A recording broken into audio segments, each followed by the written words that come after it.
May God fill you all with great hope and joy and peace in your believing. Amen. Our message today is for our lessons and carols on the second Sunday in Advent is from the various readings we had throughout our lessons and carols this morning.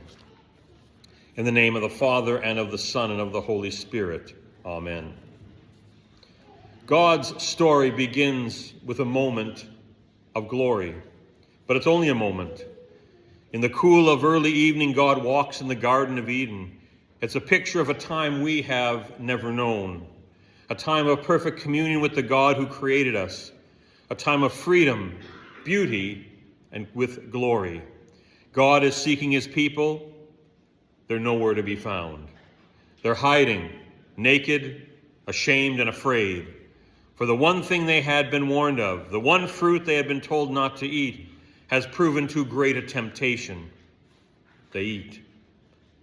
And in that moment of choosing their will over God's, they choose exile over communion.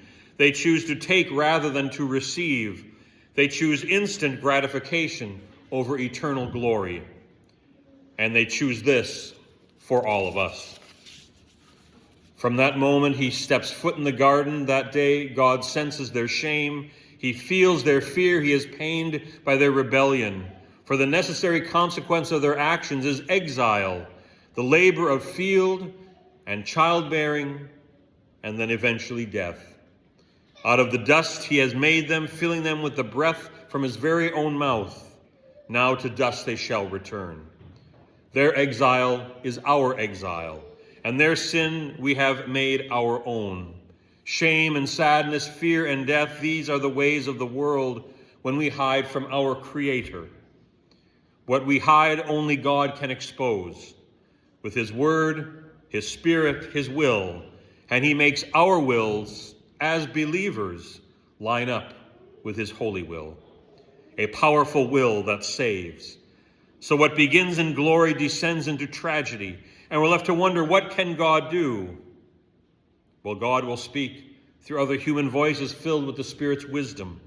When God speaks, it's not a word of anger or condemnation, it is a word of promise and hope. Such a word is spoken to a man who is also living in exile.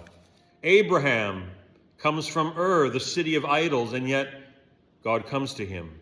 He calls and Abraham answers. Unlike his old father Adam, he doesn't hide in shame. He listens and keeps what he is given. God makes Abraham a promise. From you will come blessing, blessing for your people, blessing for the world. You will father a great nation, and through that nation, all nations will find their hope in the Lord God. Abraham follows, and he believes. He fathers Isaac eventually. Isaac fathers Jacob. Jacob fathers 12 men who will become the 12 tribes, a people of prophets and kings, carrying God's future seed and light to a world shrouded in darkness. And yet these people, God's people, do not follow Abraham's faith. They falter, they fall. Moments of faithful solidarity are followed by centuries of arrogance and idolatry. The people can't keep those promises, but God keeps his. Other prophets speak, and in the heart of darkness there glimmers a distant light. A child will be born. A son of David will sit on the throne. He will be the peace bringer, counselor of wonders, God Almighty. Could it be that once again God would walk his garden path and call his people home? You and I need that hope just as much as they did then. Who doesn't want to come out from under the shadows of hurt and anxiety? So much that is meant to help disappoints us, but not hope. In the hope of waiting, God comes and takes us by the hand to safety. Hope brings light where new awareness to God's goodness will grow. Like the northern lights moving across a nighttime sky, they illuminate the landscape below for a moment, and a glorious moment before the sky grows dark again. After the last prophet Malachi speaks, his word is the last we hear from God. In the hope comes silence, 400 years without a prophet, for 4 centuries without a godly king, generations who wonder if God would ever come to his people again. But then finally, out of that silence, God speaks. Through the angel of the Lord who comes down from on high to greet a woman barely more than a child herself. Greetings, the Lord is with you, favored one. How could she possibly be the bearer of God's promises? How could she ever carry the weight of the world's deep longing in her womb? Like Abraham on the heights of Mount Moriah, so Mary in the stillness of her room receives the promise of God. Behold, I am a servant of the Lord. Let it be to me according to your word. In faith she receives, and by faith she keeps this.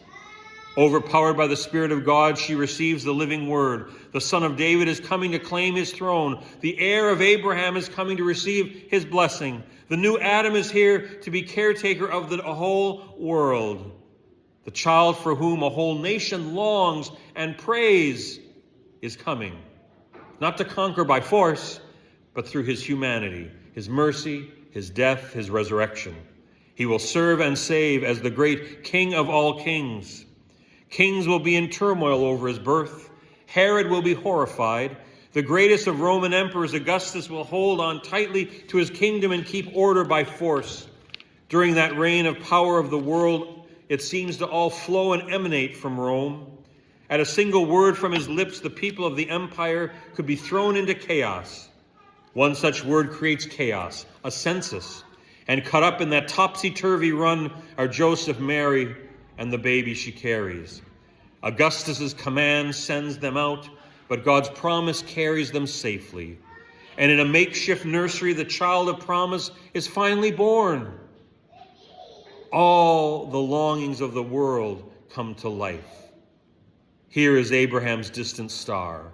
Here is Jesse's branch. Here is David's son. In the darkness of the fields, the sky erupts with cries of glory from the army of angels. Shepherds are told a king has been born, that their Savior has come. And in that black night sky of space, a single star stands watchful that night. Abraham's promise of many stars of future children comes to pass. His descendants have their king, and they receive their blessing. And that includes you. You too follow on to Bethlehem, and you find your joy. In that child, born in weakness, comes all the power and the mercy and the glory of God. The might of Caesar, so far-reaching, so extraordinary, is made pathetic by the sound of that first baby cry.